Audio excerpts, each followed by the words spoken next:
Now, the next thing I'm going to deal with that I see as a mistake that kills the sales potential of most books and most authors who write books is that they use niche industry jargon. They use techno babble. They use inside lingo as their book title. Now, if you're writing a book that should be consumed or read by people who are lay people as far as your industry is concerned, you want to avoid using industry jargon as your title or subtitle, because these people don't know what you're talking about until they read your book, right? So you want to give them enough pre-digested insight from your book title in such a way that when they see your book title, they know that, oh, this thing will probably help me understand X, Y, Z, or probably teach me A, B, C. But when authors who are specialists in an area or in a field want to come into the marketplace, most times they tend to make the mistake that forces them to be limited, and that forces them to not make sales, right? So if you are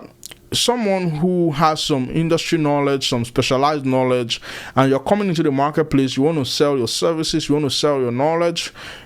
you want to make sure that you're titling that book that you're packaging in form of a product, a transformation product. You want to make sure that you're packaging it in a way that people who are not necessarily a part of your industry or a part of that esoteric group, they can pick up your book, they can consume it and still learn a thing or two from reading your book. So you want to ensure that you're avoiding industry jargons, you're avoiding insider lingo, and you're presenting your ideas in a way that is crystal clear so that people can actually benefit from the value that you have packaged as a book. So don't assume that people know what you mean. If people have to Google what you're writing about every other time, then it means that you've not done your job correctly. And I used to make that mistake many years ago. I used to,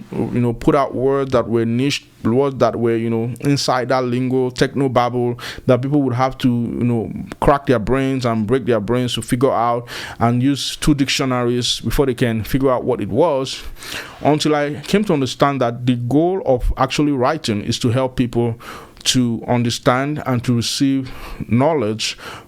with ease, right? So my job is to pre-digest information for them, and so you want to present your message to them in a clear form from the way your title is presented and your subtitle is presented.